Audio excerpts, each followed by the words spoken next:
Thank you, Chairman of Community. I want to associate myself with what has been said, especially what our sister President Samia Suluhu has just mentioned.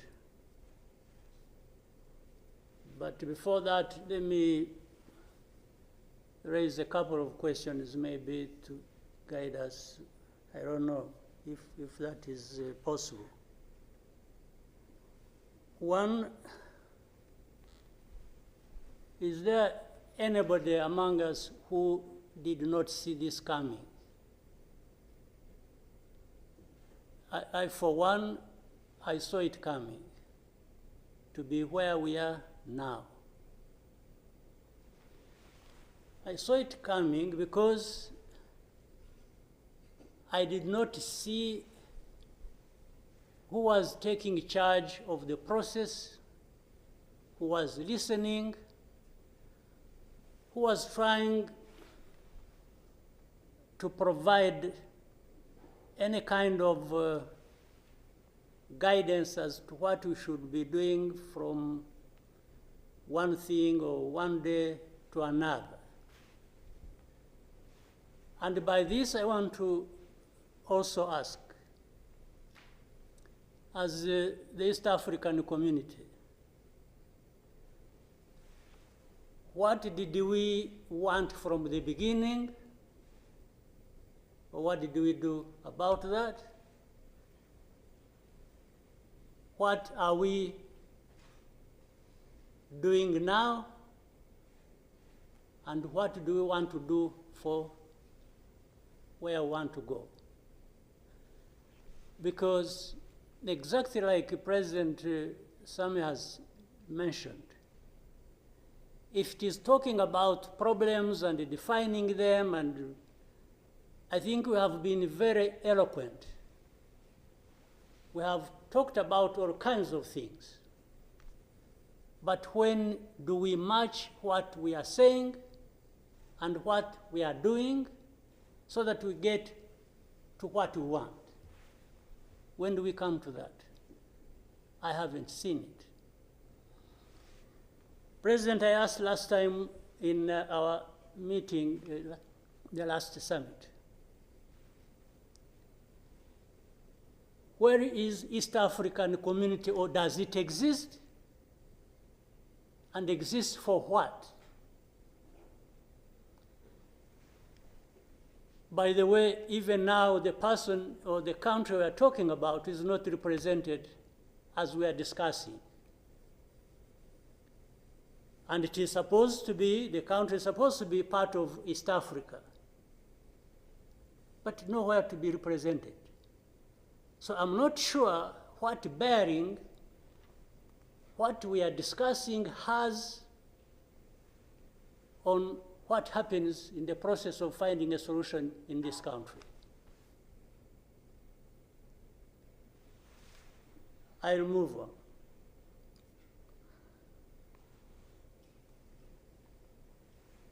The conflict that was created from the time we had the East African community get involved in trying to help in Congo, and later on when the East African force was trying its best and we are seeing progress,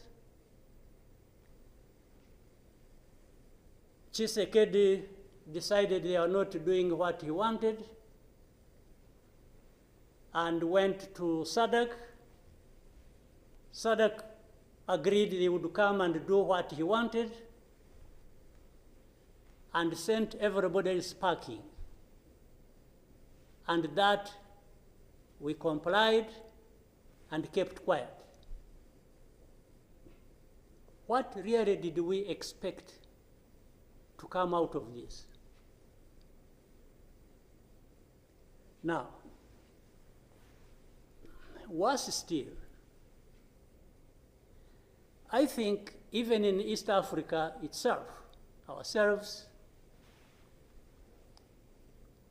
maybe we have different understanding of what the problem is, and we have never come together to agree or even disagree and find a way to come together finally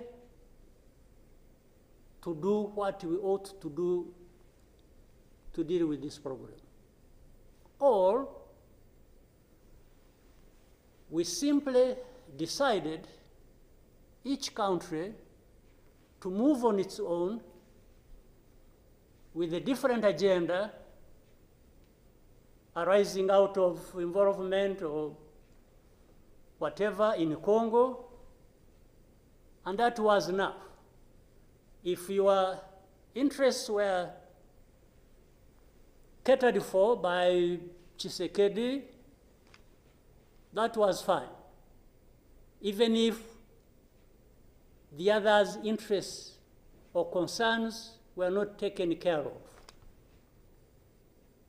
You can imagine, therefore, what chaos comes out of that kind of situation. We are, on one hand, assuming or pretending we are coming together over an issue and trying to find a solution, while at the same time, each country is pulling in its own direction, different from the others. This is the fact of the matter. Now, but even if we were doing everything right, all of us, nothing is going to come out of it until those mainly concerned are also part of it and participating and contributing to the success of the process through which they are getting the support. But if the parties decide or accept to be manipulated, because, and by the way, that's exactly what happened, and I think in Congo, there are experts for doing that. They would go to one party and promise them something, and then they would decide to keep quiet about what is obviously going to result into problems like we are seeing now. Or, like he did, he didn't want East African community because they were not doing things the way he wanted, even if it was not right.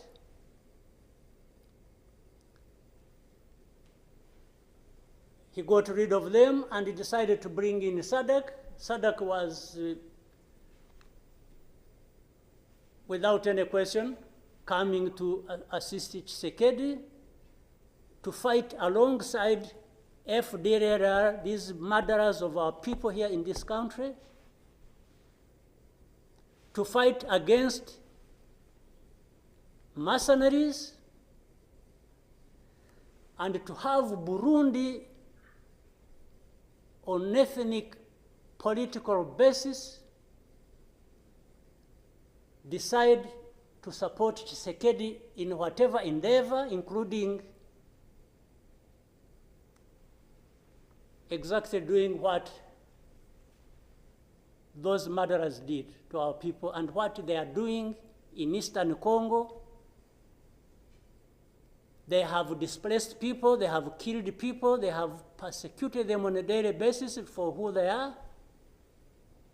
We have refugees here who have been here for the last 20 plus years, just dislocated from Congo and sent to Rwanda because they say these are ethnic Tutsis and therefore they belong to Rwanda, they don't belong there. And everybody is around. I don't know how many entities we have in Congo, honestly. We have MONUSC, we have some DRC, we have mercenaries, we have Burundi, we have FDLR that has joined them, and everybody is there watching this thing, and we pretend it's like we don't understand what has been going on for all these years. And then when things like this of last week erupted, we behave like we are surprised or we are concerned about humanitarian crisis, about this and that. Isn't persecuting and killing people and displacing them part of that humanitarian concern? So as East Africans, we sit here and then do what about it? For the last 2 days, on Monday and today this morning, I spoke with the President of South Africa, who sought me out to speak with me on this matter because of their involvement in Eastern Congo. And he's also there pretending to be playing a peacemaker role. And he has a force that has been fighting alongside FDLR and has been fighting the M23 on the instructions of Tshisekedi, because these are people who are not supposed to be in Congo, that these are from Rwanda, or the M23 are not Rwandans, please.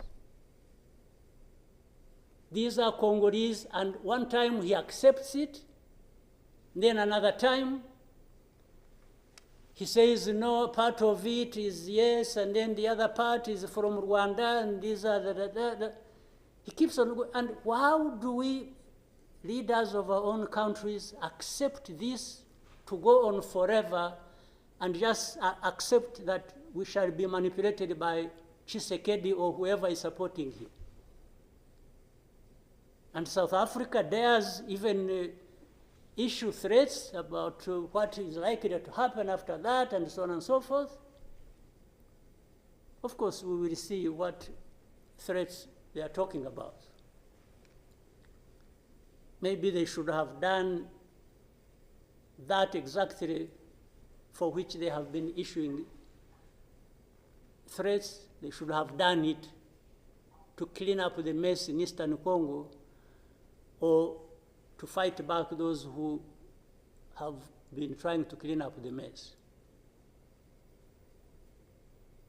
So then you have the whole international community just confused. They talked about Rwanda, they talked about the Nairobi process. Honestly, even here, maybe you will help me understand what all this means. The processes became an end in themselves. And the people leading these processes became more important than the results of the processes. The Nairobi process became a Uhuru process. Then the Rwanda process, it's like you can't say anything that will displease President Lorenzo. Definitely, this does not help deal with such a serious matters as we are faced with today. That in the end, just because they can't be addressed, we have such a situation that, like we have now. And if anybody, and above all, I don't understand how Tshisekedi keeps thinking that he will resolve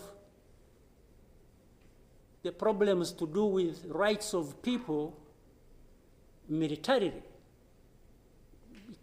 Kill them, shoot them, bring in forces that are ready to help, like especially Burundi.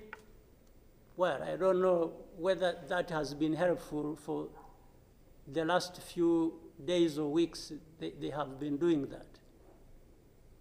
So I want us to, Chairman, Your Excellencies, I want us, whatever we are saying and whatever we intend to do, we capture the context rightly and then proceed based on that, and maybe we can get somewhere. But otherwise, if we keep saying good things, saying that, and to each other, being nice, and then each one fulfilling their own interests other than others' interests, the common interests we have as East Africans, then I don't see how we are going to contribute effectively to finding a solution. But really, to have even had East African community expelled from Eastern Congo and everybody complied and then there was quiet, it's as if it was normal or that is okay. Everything dictated by the country or the person we are trying to help. I didn't understand that. And that's where we are now. That's how we are here, where we are. So let me maybe for now stop here. I would really want to hear advice of others, but I think it's not just a plaything. It's not, it's a serious matter, evidently, because it consumes people's lives. And the other day, 2-3 days ago, we lost people. There was a lot of sharing from Eastern Congo, from Goma, and killed a dozen people and injured hundreds.